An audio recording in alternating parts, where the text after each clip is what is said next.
Wah, penasaran. Tepat pada liburan setelah UN, aku bersama rombongan teman-teman sekelas melakukan perjalanan piknik ke pantai. Rencananya kami akan bermalam di sana. Sudah terbayang di benakku, kami akan menyalakan api unggun, bernyanyi bersama, dan yang pasti menikmati keindahan pantai dengan deburan ombak yang bisa membuat siapapun betah berlama-lama di sana. Beberapa jam perjalanan kami, namun kami tidak sampai juga di pantai. Seharusnya 30 menit yang lalu kami sudah berada di pantai. Akhirnya di dalam bus wisata itu pun riuh. Supir bus yang memandu perjalanan, kami merasa ada yang aneh. Padahal dia sudah sering memandu wisatawan lokal yang sering ke daerah itu. Di sini aku yang paling kecewa. Bagaimana tidak, aku sudah terlanjur membayangkan hal indah di sana. Karena perjalanan terpaksa dihentikan, aku pun berinisiatif keluar dari bus itu. Aku lumayan tertarik dengan pemandangan sekitar tempat ini. Ketika aku melihat tumbuhan yang ada di sana, tiba-tiba mataku menangkap sesosok gadis yang sebaya denganku. Dia tersenyum padaku, seolah ingin berteman denganku. Aku sedikit ragu ketika ingin menghampirinya. Kulihat ke belakang, teman-temanku di dalam bus itu menatapku dengan dingin. Mungkin mereka terlalu khawatir dan takut karena sudah tersesat di hutan ini. Kembali kulihat lagi ke depan.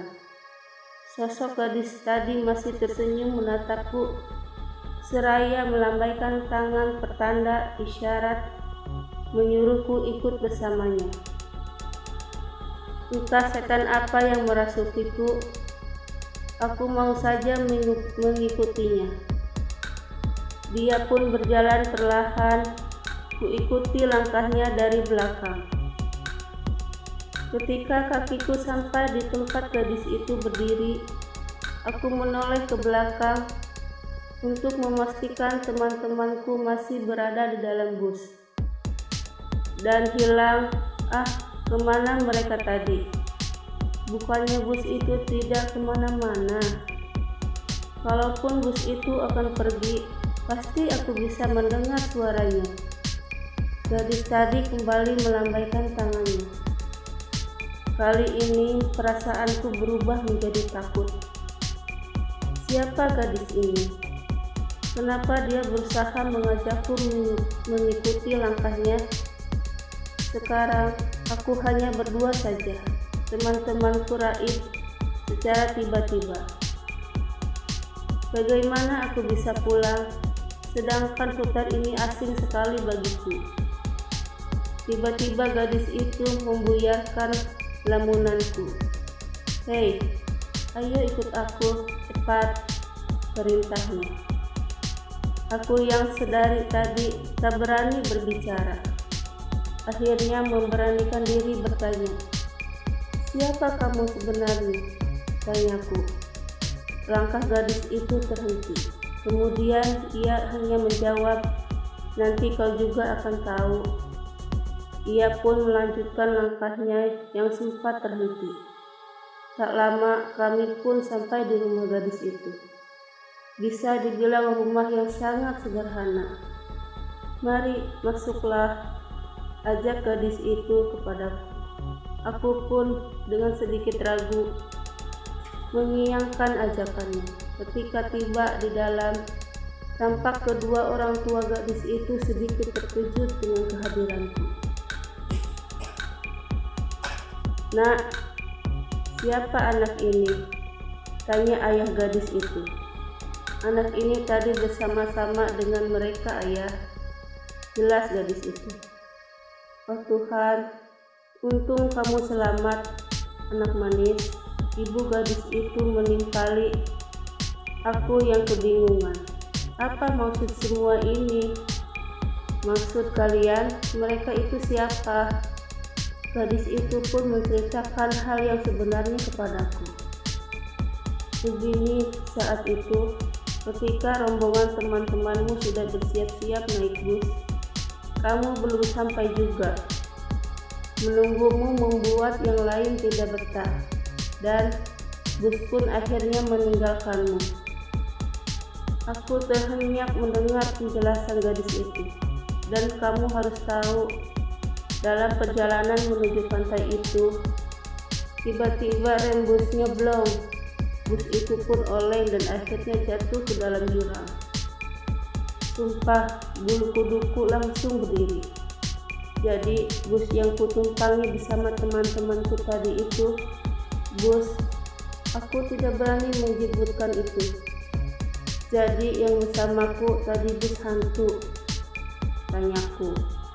Tepat seperti dugaanmu, jawabnya lagi. Ya Tuhan, pantasan aku saat berada di sana merasakan hawa yang kurang enak. Untung saja gadis dan keluarganya menyelamatkanku. Aku pun memutuskan menginap di situ. Sambil menunggu hari esok untuk kembali ke rumahku, aku pun bersiap-siap untuk tidur. Kutarik selimut untuk menghangatkan badanku yang dingin karena angin malam. Begitu mataku mulai terpejam, tiba-tiba pintu kamarku berderit. Aku membuka mataku pelan-pelan. Ternyata ibu gadis itu. Dia menghampiriku dan membutakan selimutku. Kini dia tersenyum, tapi wajahnya begitu pucat. Mungkin karena efek dinginnya malam ini. Nah, ada satu hal yang belum kamu ceritakan padamu, ujarnya sembari membelai rambutku. Apakah itu, Bu? Tanyaku penasaran. Soal kecelakaan bus wisata itu, Nak. Sebenarnya ada korban yang lain, jelasnya lagi. Apa? Siapa mereka, Bu? Aku kembali dirundung rasa penasaran. Mereka itu keluarga petani, Nak. Mereka tersenggol bus itu dan ikut tewas ke dalam jurang. Tidak ada satupun yang mengevakuasi jenazah mereka, jelasnya seraya menitikkan air mata. Ibu kenal dengan keluarga petani itu? Tanyaku lagi. Iya, kami kenal, jawabnya dingin. Tak lama ibu itu berbisik pelan ke telingaku. Kamilah keluarga petani itu. Oh tidak, ternyata mereka juga arwah penasaran. Aku berusaha kabur dari sana, namun apa daya, di depanku sudah ada gadis dan ayahnya yang sudah memperlihatkan wujud aslinya yang menyeramkan.